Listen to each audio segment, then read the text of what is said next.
White supremacy demands Black oppression. You understand? And so that's why, for me, it's all about independence. It's not about integration. And when I meet people, I'm trying to find out where they stand on that dichotomy. Are you for independence or are you for integration? If you're for integration, I wish you well, but I'm not interested in integrating with my enemy. I'm interested in creating my own reality.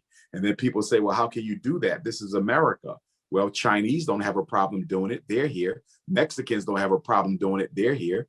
European Jews don't have a problem doing it. They're here.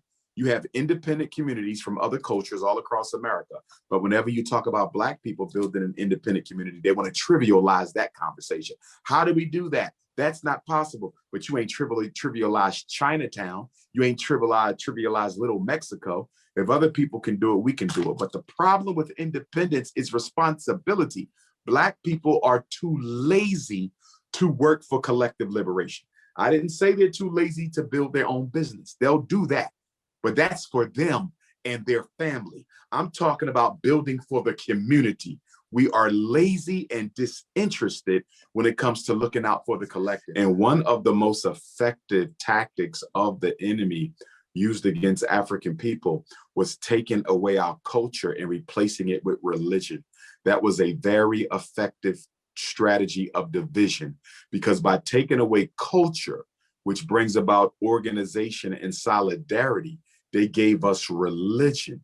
And they gave us the religion in a manner in which they forced it upon us. And so we practice our religions the same way that the religions were brought to us, and that is through imposition. Islam was imposed on Black people. Christianity was imposed on Black people. And so we try to impose it on one another. Nothing's wrong with Islam. Nothing's wrong with Christianity. I was raised in both religions and I respect them both, but I've always taken issue with the manner in which those religions introduce themselves to other people by telling them that if you're not a Muslim, you won't go to heaven. You see, if you're not a Christian, you won't go to heaven, or that only Muslims are more important to Muslims than Black people, and Christians are more important to Christians than Black people, and saying things like a Christian is more of your brother than your own blood flesh. And that's a problem, because then you're saying if a white man is a Christian, he is more your brother than a Black man who has been through hell and back with you fighting white racism. So it is not the belief system of Christianity and Islam that has handicapped Black America, but it is the political agenda of Christianity and Islam that have handicapped Black America and remain to this day one of the biggest reasons why we cannot unite, because we are taught in the mosque and in the church that uniting with people who don't worship as you do is a sin against God. And that has served as a very effective tool of division in Black America. Religion has been the greatest supporter of Black oppression in America. Well, self-hate was indoctrinated into African people through slavery and colonialism. 400 years of being told that you're nothing. That doesn't go away. Repetition controls the unconscious. Whatever you constantly tell the unconscious mind, it will come to believe it. So the only way you're going to heal that is you have to teach the children and train future generations in Black excellence. You have to teach them about the greatness and grandeur of the African mind. If you don't do that, you'll never undo the menticide.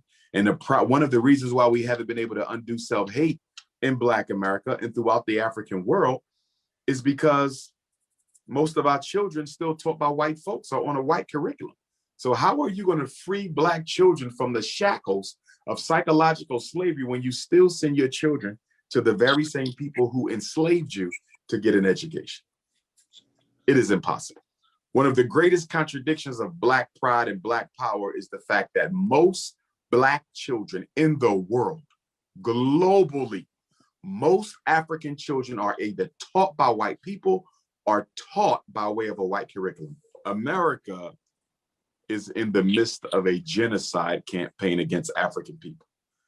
The sexual confusion is in the service of that genocide campaign. This whole LGBTQ movement is nothing but a weapon of genocide, you see, because you only need one black male to impregnate dozens of black women. That's how slavery operated. When America outlawed the importation of Africans in 1808, it went to a slave breeding farm system. They would breed us. They only needed one buck, and it was his job to impregnate all of the women. This is what America did. You understand? So killing black men is critical towards killing the black family. It's critical to, you can get a black woman, but if you can get rid of that man, she has nobody to impregnate her, you see.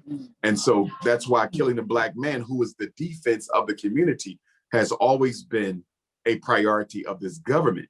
And killing his identity as a man can be more effective than killing his body, because by killing his identity as a man, you now can use him as an influencer amongst other young black men to do the same thing. Homosexuality is a brilliant, it is a brilliant population control strategy, because unlike abortion, unlike genocide, unlike homicide, unlike suicide, you prevent life from being created. See, with abortion, you take a life, but conception has already happened. She might choose not to get rid of it. You can shoot somebody, but they're not guaranteed to die. But if you can convince little black girls not to reproduce with little black boys, if you can produce little black girls not to produce with little black boys, that's a recipe for genocide. And once the death rate exceeds the birth rate, once the death rate exceeds the birth rate, you can mathematically predict the extinction of any people. That's what they're working on right now. Thank God for the brothers and sisters who still having babies, because had it not been for them, who knows where we would be. Although there's 50 million Africans in America, which is a lot more than 4 million at the end of slavery, our percentage of America has steadily declined. During slavery, we were 50% of South Carolina. We were 50% of Mississippi. We were a big portion of the population. Ever since then, they've been reducing our numbers with our participation.